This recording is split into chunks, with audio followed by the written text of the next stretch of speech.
Describe the way your ankle feels. I feel fabulous. Thanks for asking. I feel fabulous. Thanks for asking. How was the weather today? What was it like out there? Did it hamper anything? No, definitely don't expect that in California. It was cold and rainy, but it was fun.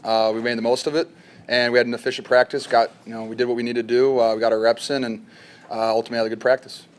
George, you didn't get as many targets as usual against the Vikings, statistically not one of your big days.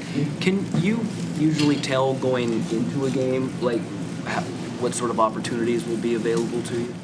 Yes and no. I mean, based on the game plan, with the plays that Coach Shanahan draws up.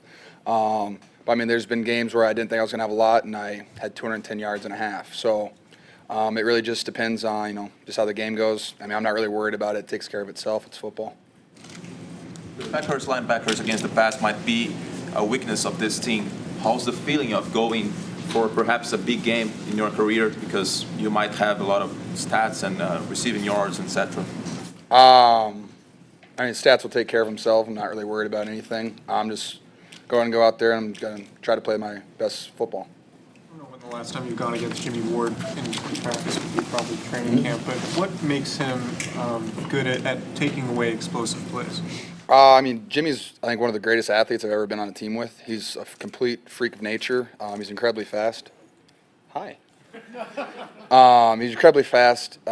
He's incredibly strong. He's smart, and he's incredibly physical too. He's really an all-around player, and I think we missed a lot last few years. Him being injured really hurt our defense, and just the way he plays the game too. He has so much fun doing it. I mean, he's just such a great football player, and having him out there makes our defense a lot better. And the last time we did go one-on-one, I did beat him, so it's okay. George, if you think about it, you guys essentially traded a year of Jimmy Garoppolo's experience for Nick Bosa, who just popped up at the number 2 overall pick. What kind of trade did that turn out to be for the franchise? I mean, Nick's not bad. I think he's done a pretty good job so far that he's been here. He's probably going to, just give the NFC West fits for the next 10 years, and I'm really happy that he's on my team and I don't have to go against him every Sunday. Kyle talked about his natural inclination as a play caller. Younger was, keep it, check it around. But obviously, he's very committed to the run game. And things like Saturday when you just kind of pound the defense into submission. I assume you enjoy that. But how much as an offense do you appreciate, I guess, his ability to do it both ways? I mean, Coach Shanahan does such a great job. I mean, every pass play we have is set up by our run game, and so. Luckily this past week we didn't have to set up the pass game at all because our run game was so efficient. But I mean, we definitely had plays out there that we just didn't call because we didn't need to call them. When you're running for 4 yards a carry and you rush it 47 times, you don't really need to throw the ball. So I mean, what Coach Shanahan does, the balance is always there, and but he's never afraid to run power on back-to-back plays to score a touchdown. I mean, we ran on 3rd and 2 for a 10-yard gain, and we scored on the exact same play, just flipped it the next play. So, it's just fun to be a part of an offense like that where, we have all the, the fun stuff like we did versus the Saints, the passes, Emmanuel's pass to, Raheem, but we'll run power down your throat if we want to. Going all the way back to college, how did you develop as a blocker, and when did you realize that, one, you kind of liked it, and two, you were pretty good at it? At Iowa, you don't play tight end there unless you can run block. And that was something I was told as a freshman. And so I instantly was like, well, I want to play, so I might as well take some pride in this. And, every single day when you do blocks and 9-on-7 for, periods on end, if you don't enjoy it, then you're just going to be miserable. And so I just enjoyed it, and now I'm very prideful in it. In your experience from, say, divisional games when you face a team the second time and now you're facing the Packers the second time, do you find it easier because you've seen film on that team, you've played that team, or is it harder now that they know what you bring to the table as well?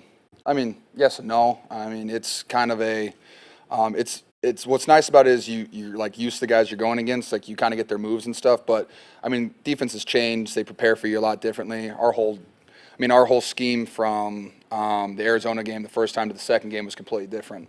Most of our plays were all different and stuff like that. So, but you know what you're going to go up against, and you know the players a little bit better. So, I made man-to-man coverage. Hey, I know how he's going to cover me on this one because I just went against it 2 weeks ago. But other than that, you got to still show up and play 60 minutes. The regular season game against the Packers, it looked like a couple of your bigger catches came against zone coverage. I'm just wondering, for a tight end, what's the key if there is one, to getting open against the zone? Is that something you've gotten better at over the last couple of years? Yeah, I mean, getting open, I think you get better at once you start playing a lot. But yeah, I mean, zones is just kind of a feel thing. I mean, I actually got better at zone, like finding spots in zones watching Trent Taylor, because, I mean, I think he's absolutely incredible at it and definitely a guy that we've been missing. I would love to have him back. But, I mean, yeah, it's just something you get better at, just watching tape. You see where guys drop. But, yeah, I mean, mostly just a feel thing. I mean, you just got to find a soft spot. And what's awesome about Jimmy is such a quick release. He's going to hit you, and you just got to drop, step, and get vertical. You said last week you expected a short story from your dad in his weekly letter. Did you get it? Oh, yeah, I got like 10 pages. It was awesome. I was fired up and ready to roll. You can share? No, actually I can't. Those are mine. What do you expect this week? A little bit longer probably. Yeah, he was on one last week. It was pretty fun. It was a great one. Maybe he'll share it with you guys at some point. How does he keep it fresh? I mean, every week is different. It's awesome. Whether it's he's telling a new story, he's bringing in a new like a movie or a book that he read to me as a kid. But I mean, he just always has a different storyline for every single letter, and he builds it up, and then he always just crushes it. I always just get pretty fired up reading those things. We're looking in an era where the tight ends are mostly a receiver, a big receiver.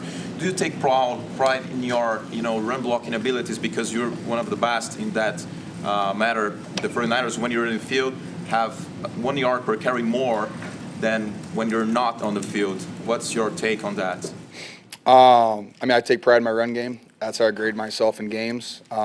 Passing yards and receiving yards take care of themselves. So yeah, I mean, I take pride in it. I mean, if we do better with me on the field or not, I mean, it's whatever. I'm just going to go out there every single play and try my best. And we did a pretty good job of that last week.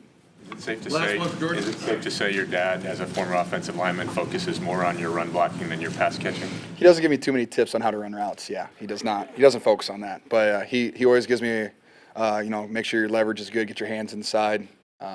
He's definitely a coach still. All right, thanks, George. Thanks, guys.